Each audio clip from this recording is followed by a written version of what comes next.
마태복음 21장 10절로부터 13절까지 우리 다 함께 합독하겠습니다. 예수께서 예루살렘에 들어가시니 온 성이 소동하여 이르되 이는 누구냐 하거늘 무리가 이르되 갈릴리 나사렛에서 나온 선지자 예수라 하니라. 무리가 이르되 갈릴리 나사렛에서 나온 선지자 계속 읽겠습니다. 예수께서 성전에 들어가사 성전 안에서 매매하는 모든 사람들을 내쫓으시며 돈 바꾸는 사람들의 상과 비둘기 파는 사람들의 의자를 둘러 엎으시고 그들에게 이르시되 기록된 바 내 집은 기도하는 집이라 일컬음을 받으리라 하였거늘 너희는 강도의 소굴을 만드는도다 하시니라. 아멘.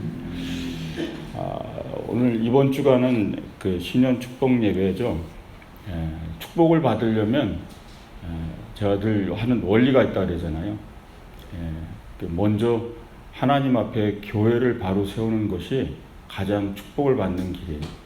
모든 성도들의 축복의 통로는요, 하나님께로부터 오는 걸 믿으시기 바랍니다. 오늘 읽은 이 간단한 이 본문을요, 4일 동안 말씀을 나눌 거예요. 이 본문 말씀은 단순한 말씀이 아니에요. 예루살렘에 주님이 지금 입성하자마자 큰 소동이 일어났고, 주님이 예루살렘에 입성해서 성전을 가시자마자 일어난 일이에요. 그러니까 성전에 가셔서 성전을 다 둘러 엎어버리셨던 거예요. 그러니까 이 본문이 우리에게 굉장히 큰 중요한 내용 중에 하나라, 제가 4일 동안 이 본문을 가지고 말씀을 나눌 때 교회가 어떻게 세워져야 되고, 나는 교회의 성도로서 어떻게 하나님의 나라와 교회를 세워갈 때 내가 진정한 하나님 앞에 복을 받는 성도가 되는가를 오늘 그 마음에 새기는 한 주간 되시길 주의 이름으로 축원드립니다. 그래서 제가 4일 동안 이 교회에 대해서 말씀을 나눌 건데요. 교회의 기능을 회복하는 사람, 교회의 주인을 바로 세우는 사람, 교회의 변화를 위해 제물이 되는 사람, 교회의 시스템을 믿음으로 세우는 사람. 이 본문 말씀 이 네 가지에 대한 설교를 나눌 때 이 본문에 대한 많은 배경과 상황들이 있어요. 그것들을 이해할 때 오늘 우리 교회와 다르지 않다라는 걸 알게 되실 겁니다. 그래서 이 말씀을 나눌 때 여러분들이 진정한 하나님의 교회를 온전히 세우는 믿음의 사람 되시길 주의 이름으로 축원드립니다. 한번 따라 하시기 바랍니다. 교회의 기능을 회복하는 사람. 예수님이 갈릴리에서 사역을 하시다가요, 점점 사역을 하고 내려오셨어요. 예루살렘에 이제 들어오셨죠. 예루살렘에 오셔서 당연히 다 유대 남자들은 성전을 갑니다. 하나님을 만나는 곳이고 성전 안에서. 근데 예수님이 성전에 들어가시자마자 성전 안에 일어나는 걸 보고 화가 나셨어요. 엄청난 일을 하신 거예요. 오늘 이 일이요. 말도 안 되는 일을 하신 거죠. 비둘기 파는 자, 재물 파는 자 다 내쫓고 뒤집어 엎고 막 이런 내용이죠. 복음서마다 나와요. 아주 자세히 이걸 기록한 것이 요한복음 2장이에요. 요한복음 시작하자마자 쭉 말씀 나누겠지만 2장에 가나의 혼인잔치 기적이 있고 바로 이 성전 정화 사건이 일어나거든요. 그 2장 14절 16절은 이 오늘 읽은 여러분들의 본문을 이렇게 기록하고 있어요. 성전 안에서 소와 양과 비둘기 파는 사람들과 돈 바꾸는 사람들이 앉아 있는 것을 보시고 노끈으로 채찍을 만드사 양이나 소를 다 성전에서 내쫓으시고 돈 바꾸는 사람들의 돈을 쏟으시며 상을 엎으시고 비둘기 파는 사람들에게 이르시되 이것을 여기서 가져가라. 내 아버지의 집으로 장사하는 집을 만들지 말라 하시니. 이렇게 구체적으로 기록되어 있습니다. 이 본문의 내용을 이해하기 전에 중요한 것은 뭐냐면요, 성전의 기능이 뭐였냐는 거죠. 성전이. 성전이 도대체 이스라엘 백성들에게 무슨 의미였냐는 거예요. 제가 가끔씩 설교할 때 그러잖아요. 왜 교회를 나오는지, 왜 예배를 나오는지, 나에게 교회는 그럼 어떤 의미인지, 나에게 하나님은 어떤 의미인지, 그거부터가 바로 잡혀 있어야 되는 거예요. 성전의 본래의 기능이요. 그럼 성전은 성막으로부터 가요. 더 얘기하면 모세가 시내산에서 받은 두 돌판을 받던 그때부터 시작되는 거예요. 이스라엘 백성들에게 가장 신성시 여겼던 게 바로 그 십계명이에요. 모세의 십계명이에요. 그것을 갖고 와서 이스라엘 백성들에게 율법을 세우고 말씀을 지키며 이제 이 공동체는 하나님의 말씀을 규범을 지키며 사는 공동체다라고 가르치기 시작한 거예요. 시내산에서 거의 한 1년간을 머물면서 거기서 성막을 제작합니다. 예, 성막을 만들어요. 그러니까 이스라엘 백성들이 출애굽을 한 다음에요. 시내산이라는 곳에 머물고요. 한 1년이 됩니다. 거기서 성막을 만들어요. 하나님이 다 가르쳐줘요. 그 성막을 만드는 의미 뭐냐면 하나님을 만나는 장소. 더 그 성막이 그럼 왜 필요했냐? 예, 하나님을 만나야 회복이 되니까. 말씀을 줬는데 말씀대로 살질 못해요. 그죠? 그럼 그럴 때는 어떻게 하냐는 거예요.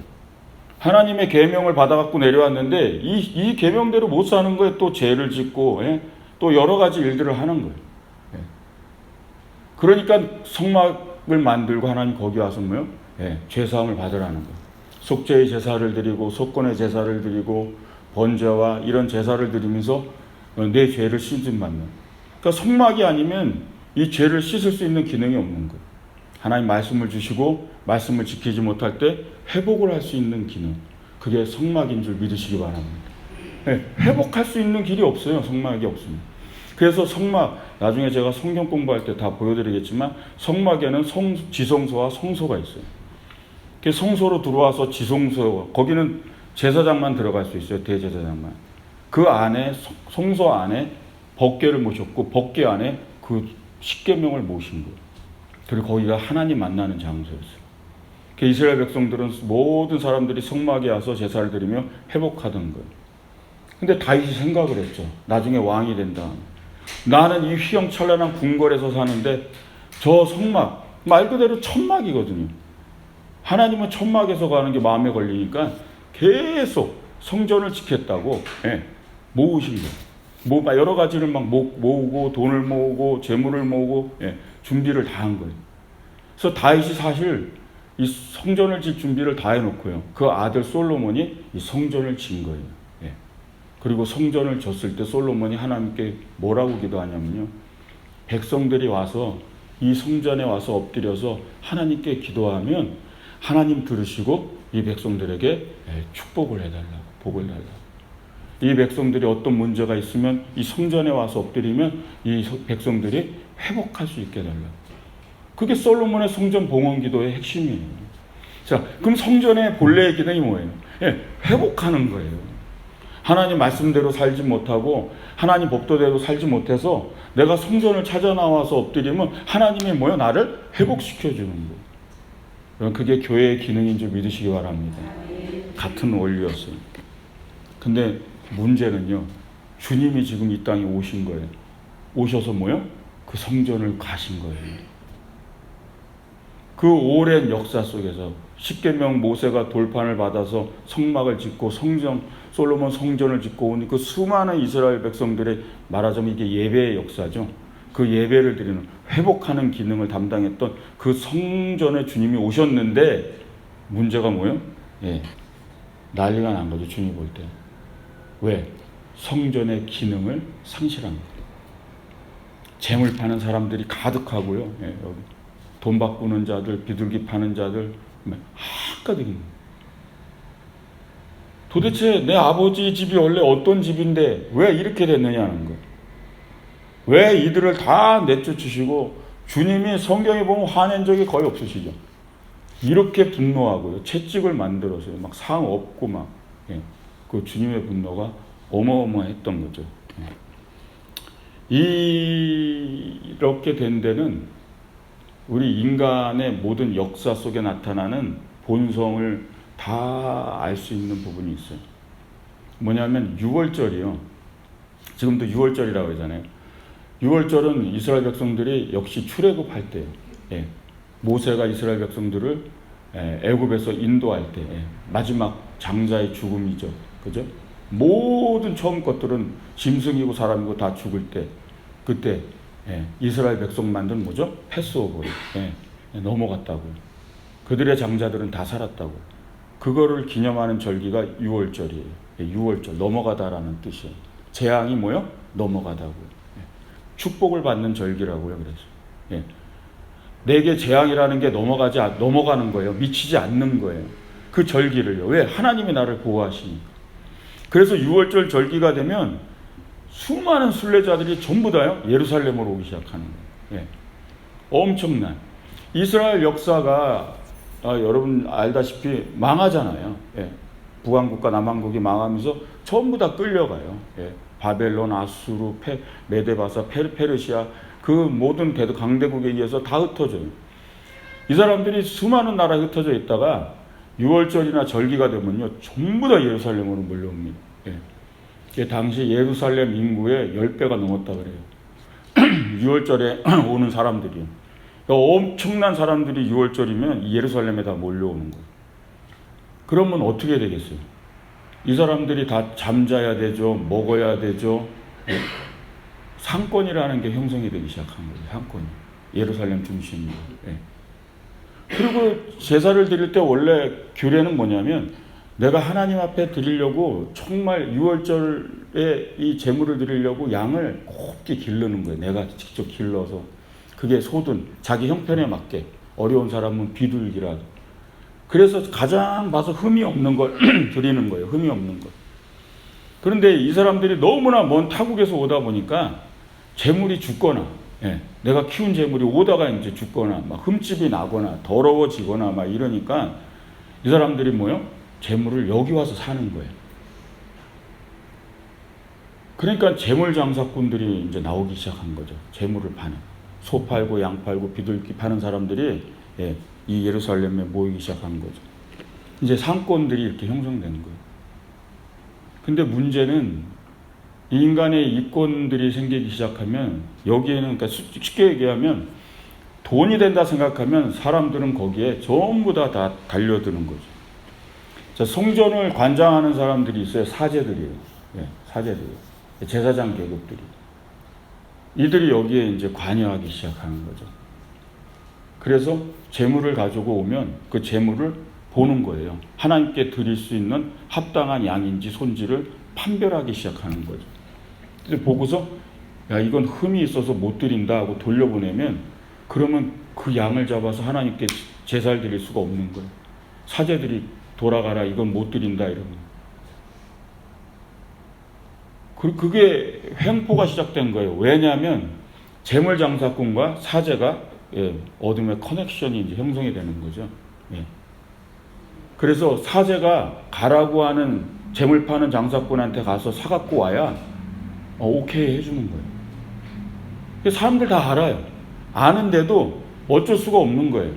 하나님께 6월절이 돼서 그 먼 데서 와서 제사는 드려야 되는데 예.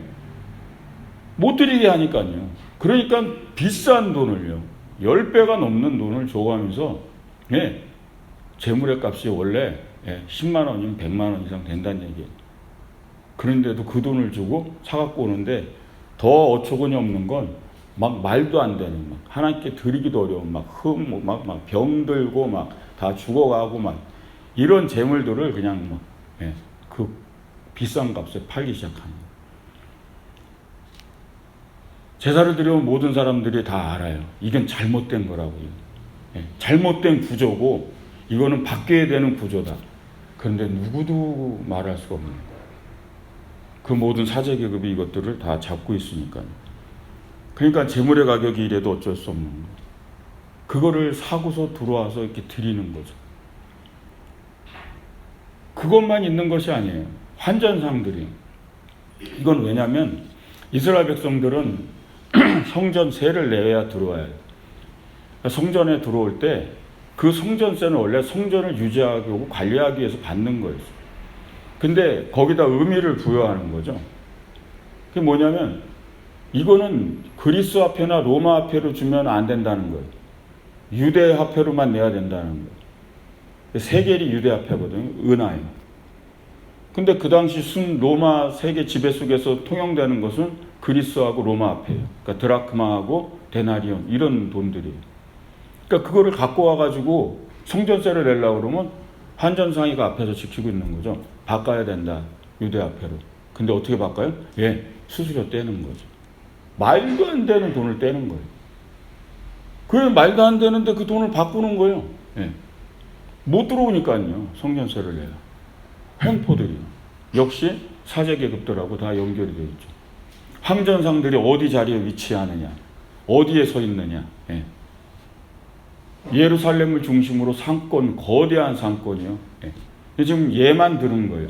여러분들 성경을 볼 때 이런 상황들이 벌어질 거라는 꿈도 꾸지 않았죠. 세상은 똑같아요. 고대 시대나 지금이나 세상은 똑같다고. 어마어마한 그 상권 속에서 이권이 개입되면서요. 예. 여기에 사제 계급들은 그 당시 모든 부를 축적했던 사람들이. 왜? 로마하고 연결이 돼 있어, 아예. 그래서 로마의 지배 세력 속에서 이들은 성전을 통해서 막대한 돈을 모아서 로마한테 갖다 바치고 그 모든 돈들을 축적하던 사람들이었어. 그들이 바로 사두개인이에요. 성경 여러분들이 읽을 때. 사제 계급들이, 귀족 계급들이. 이 당시 이들이 주님이 오셨을 때 바리새인들하고 사두개인은 달라요. 나중에 제가 좀 더 구체적으로 시간 낼 때 설명드리겠지만, 바리새인들은 하나님의 율법, 말씀을 가지고 장로들의 유전을 만들어서 잘못 가르치던 사람들이고, 예. 이 사두개인들은요, 말 쉽게 얘기하면요, 돈이라고 생각하시면 돼요. 돈. 예. 그 당시 산헤드린이란 공회가 많이 나오죠. 그게 정치기구예요, 유대예요. 그 산헤드린을 다 장악한 사람들이 이 사두개인들이에요. 그러니까 실제적으로 예수님을 십자가에 못 박히기 위해서 움직인 사람들은 사두개인들이에요. 연결이 됐죠. 바로 사제하고요. 이게 다 연결되는 거예요. 사제 계급들하고요, 사두개인하고 바리새인들이. 이들이 모여서 예수님 십자가에 못 박은 거예요. 그 이유를 아시려면 이 내용을 다 알게 되는 거예요. 이 사제 계급들이나 지금 바리새인 그리고 로마에 연결된 이런 모든 정치적인 커넥션들 사이에서 그 핵심이 뭐예요? 성전이에요. 예루살렘 성전. 왜 그렇게 됐냐면, 여러분 우리도 그 부동산을 하시는 분들은 아시지만 상권이 형성돼야 땅값이 오르잖아요. 그죠?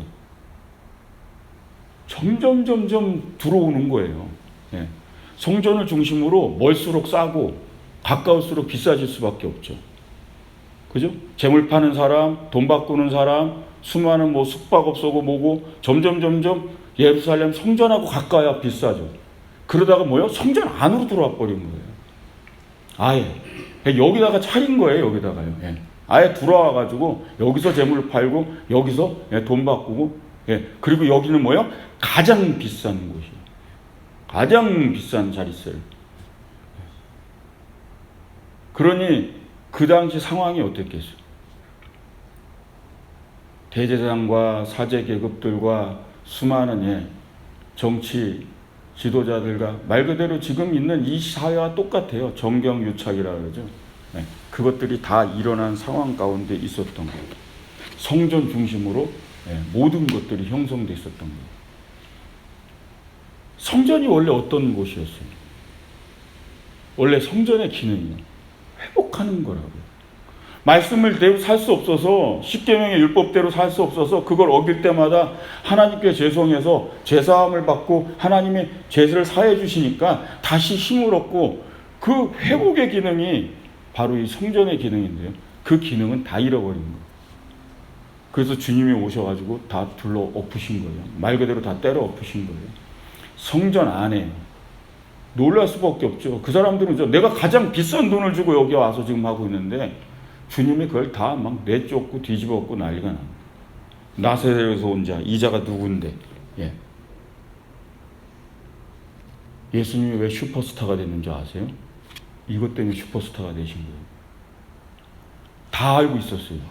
이게 비리고 잘못된 거, 이게 문제가 있다는 거 다 알고 있으면서도 계속 해온 거예요.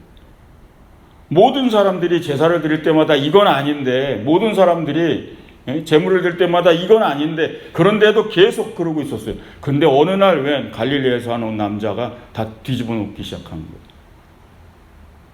수많은 사람들이 예수 그리스도를 집중하게 된 거죠. 저 사람은 누군데? 여지껏 우리가 할 수도 없었던 일을 다 나가라고요. 만민이 기도하는 집에서 다 나가라고 내쫓고, 여길 강도의 구렬로 만들었다고 소리를 지르시면서 다 때려 엎으신 거예요. 이게 되게 중요한 왜 제가 이 본문을 가지고 4일 동안 말씀을 나누고자 하는데, 교회요. 교회의 기능이 온전히 회복돼야 여러분 우리가 진정한 복을 받는 줄 믿으시기 바랍니다. 여기는 인간의 이권이라는 게 개입돼서는 안 돼요. 개입돼서는 안 돼요. 여기는 물질의 관계 속에서 이루어지는 곳이 아니에요. 그 순간 교회의 기능은 잃어버리는 거예요. 즉 우리는 회복할 길이 없어요. 교회가 기능을 잃으면 우리는 회복할 기능이 없다. 정말 이 시스템이 온전히 회복이 되져야 되는 거예요. 성전의 기능. 그래서 주님은 뭐라고 하냐면 돌 하나도 도리에 남지 않으리라. 다 무너지리라 이 성전은. 그래서 진짜 다 박살이 나고 난 거예요. 성전 남지 않아요. 왜? 하나님 계시지 않으니까. 교회는 하나님이 계실 수 있는 성전 본래의 기능, 교회 본래의 기능이 회복되어야 되는 줄 믿으시기 바랍니다. 인간의 이권들과 서로가 이권들에 있어서 움직여지면 교회는 큰일 나는 거예요. 교회를 물질로 보는 순간 거기서부터 문제가 심각해지는 거예요. 여러분 교회는 물질로 보면 큰일 납니다. 교회를 돈으로 보시면 안 돼요. 여기를 부동산으로 보셨다면 큰일 난다고. 여긴 그런 곳이 아니에요. 물론 교회에도 가치가 있죠. 그죠? 시세가 있고, 예? 교회가 얼마짜리 다 있죠. 교회마다 가치가. 세상의 건물로 봤다가는 큰일 납니다. 우리는 잃어버리는 거예요. 교회는 예물로 지어진 곳이에요. 하나님께 드려진 예물로 서 있는 곳이라고. 여기는 하나님의 곳입니다. 그래서 하나님이 다 받으신 걸로 서져 있고요. 하나님이 다 받으신 걸로 하나님 것으로 움직여지는 것이라는 거예요. 여러분 그걸 꼭 기억하시길 주의 이름으로 축원드립니다. 우리가 하나님 앞에 믿음의 삶을 살면서 진정한 눈을 떠야 돼요. 여기는 인간의 어떠한 이권이 움직여서는 안 돼요. 그거를 철저히 마음에 새기고 그것을 운행해 갈 때 하나님이 복을 주시는 걸 믿으시기 바랍니다. 항상 집중해야 돼요. 본래의 기능이요. 교회의 본래의 기능이요. 이곳에 와서 엎드리고 주님께 기도하면 주님이 들으시고 나를 회복해 주시고 내게 다시 살아갈 미래와 꿈과 희망과 소망을 주는 것. 그게 교회인 줄 믿으시기 바랍니다. 말씀대로 살지 못해서, 말씀을 몰라서, 아니 말씀을 알아도 또 말씀대로 지키지 못해서 하나님 앞에 와서 또 엎드리면 하나님 들으시고 또 용서하시고 또 힘을 주시고, 그게 성전의 본래의 기능인 줄 믿으시기 바랍니다. 주님은 이 거대한 세력과 싸움을 시작한 거예요. 그게 복음서의 핵심입니다. 마태복음을 강해가면서 지금 이 본문이 여기가 바로 정점이에요. 주님이 진짜 이 땅에 오셔서 싸우고자 하신 것, 바로 이 싸움이 인간의 이권과 싸우기 시작했죠. 여러분 이 일을 벌이고 난 다음에 사두개인들, 바리새인들, 대제사장들, 수많은 사람들 예수님 어떻게 받겠어요? 예? 그래서 지금부터 이제 마태복음을 읽으면 계속 나와요. 죽이고자 하되, 죽이고자 하되, 죽이고자 하되. 예. 예수님 죽이려고 계속 저 사람을 어떻게 죽여야 되냐, 어떻게 죽여야 되냐. 이 땅도 똑같아요. 의의 길을 가려고 하면요, 죽이려고 달려듭니다. 예. 없애려고. 예. 그게 인간의 모습들이에요. 그러나 그 인간의 이권에 하나님이 계신 걸 믿으시기 바랍니다. 오늘 말씀을 마음에 새기시고 오늘 교회의 기능을 회복하는 사람 되시길 주의 이름으로 축원드립니다.